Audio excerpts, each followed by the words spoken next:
ہرے درختوں کو کاٹنے سے منع کیا گیا ہے، ہر عبث کام سے منع کیا گیا ہے، بہتی ہوئی دریا کے کنارے بیٹھ کر کے بھی پانی کے اسراف سے منع کیا گیا۔ یہ کیا چیز ہے؟ یہ مومن کا وجود کائنات کے ذرے ذرے کے لیے رحمت ہے۔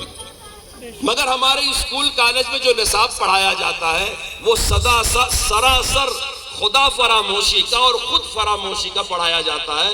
اسے ایک مشین کی شکل میں، پیسہ کمانے والی مشین، ہوس پوری کرنے والی مشین، خواہشات پوری کر، آپ غور کر کے دیکھ لیں، دنیا میں کہنے کے لیے انسان تو بہت ہیں، لیکن آج انسانیت کا رونا کون نہیں رو رہا ہے کہ لوگوں میں انسانیت کون سا طبقہ ہے جس کے جرائم آپ کی نظروں سے چھپے ہوئے ہیں؟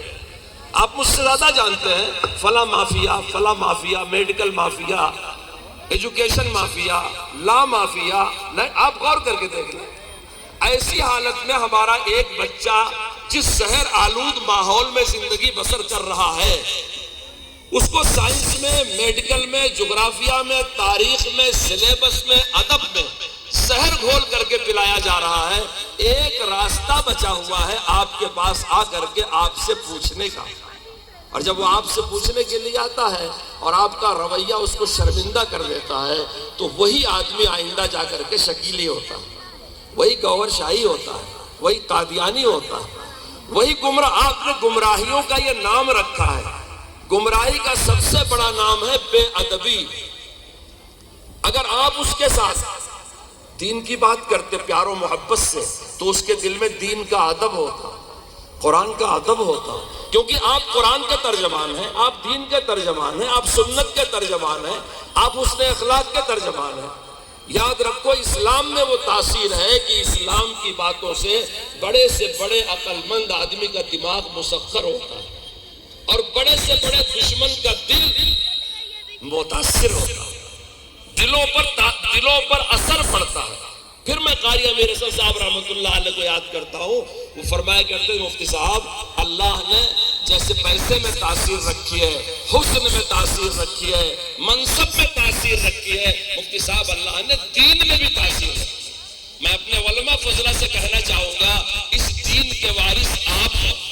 آپ کے محلے میں اگر کوئی اسپتال ہے تو ڈاکٹر دین کا وارث نہیں ہے، کوئی کورٹ کچہری ہے تو وہاں کا وکیل اور جج یہ دین کے وارث نہیں ہے۔ آج قوم جو آپ کو سروں پہ بیٹھاتی ہے، پلکوں پہ اٹھاتی ہے، جوتیاں سیدھی کرتی ہے، سلام کرتی ہے، عزت سے پیش آتی ہے، صرف اس لیے کہ ہمارے گندے ہاتھوں میں محمد رسول اللہ کا دامن ہے۔ ہم علم نبوت ہمارے اندر ہے، نور نبوت ہے، ہم اس کی ترجمانی کر رہے ہیں۔ میرے دوستو، ہم صحیح رویے کے ساتھ جس منصب پر بیٹھے ہوئے ہیں، ہم اس کو ادب کے ساتھ پیش کرنے کی کوشش کریں۔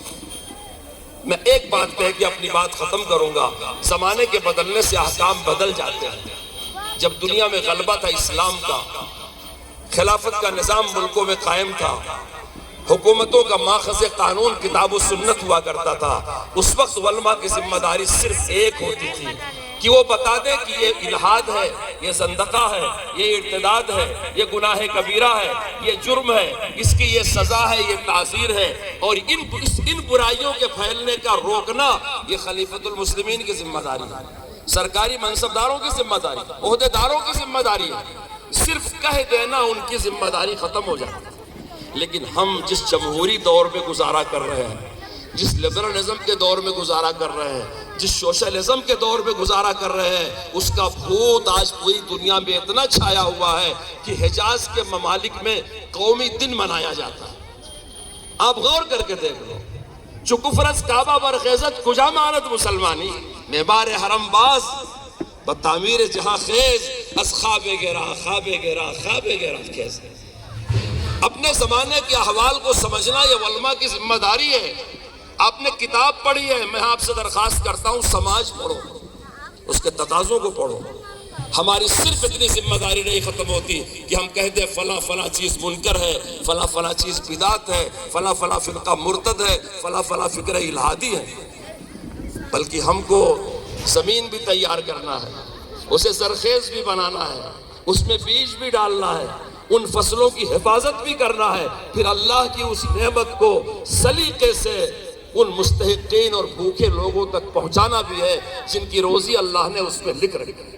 اس دور کے علماء کی ذمہ داری اس دور کے علماء سے کئی گنا زیادہ بڑھی ہوئی ہے، اور آج جن کا نام ہم احترام سے لیتے ہیں، جن کو اپنے اکابر کہتے ہیں، وہ اسی چیز میں پوری دنیا کے علماء میں طاقت ہے۔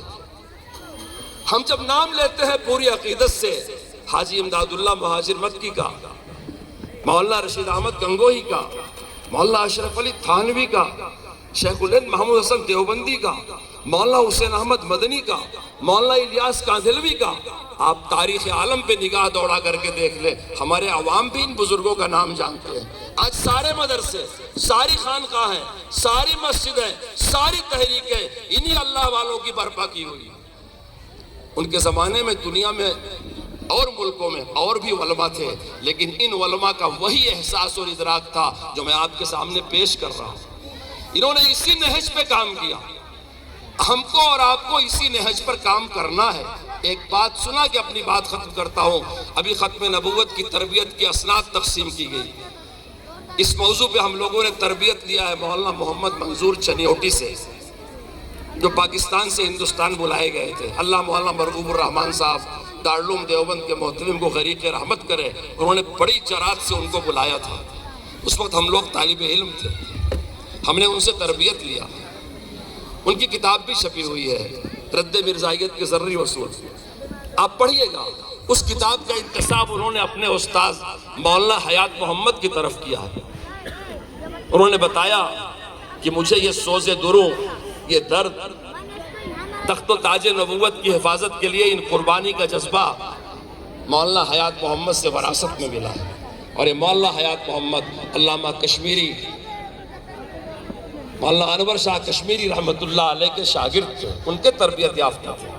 سن 47 میں ملک بٹ گیا اور مرزا محمود یہاں سے مملکت خداداد کو جنت سمجھ کر کے پوری قادیانی جماعت کے ساتھ ہجرت کر کے وہاں پہنچ گیا۔ سر ظفر اللہ خان نے اسے دریائے چناب کے کنارے ایک بہت بڑا علاقہ دے دیا، اس نے ربوہ کے نام سے آباد کیا۔ اور ان قادیانیوں کا یہ خیال تھا کہ پاکستان مملکت کو قادیانی اسٹیٹ بنایا جائے۔ ظفر اللہ خان نے وزیر خارجہ رہتے ہوئے دنیا کے دور دور ملکوں تک قادیانی اثرات کو ایسا پہنچایا کہ آج تک اس کا زہر اور بسو اثرات پائے جاتے ہیں، لوگ بس رہے تھے۔ مولانا منظور چنیوٹی نے بتایا، علماء میری بات غور سے سنیں، ہم کو اقدامی طور سے دیہاتوں میں جانا چاہیے، عوام میں اترنا چاہیے، لوگوں سے ملنا چاہیے۔ یہ انتظار بالکل نہیں کرنا چاہیے کہ ایسا جلسہ کر کے بلایا جائے گا جب ہم اظہار خیال فرمائیں گے۔ جہاں زخم ہے مرہم لگانے کی ذمہ داری ہماری ہے۔ کوئی قدر کرے یا نہ کرے، اللہ پاک تو قدر کرنے والا ہی ہے۔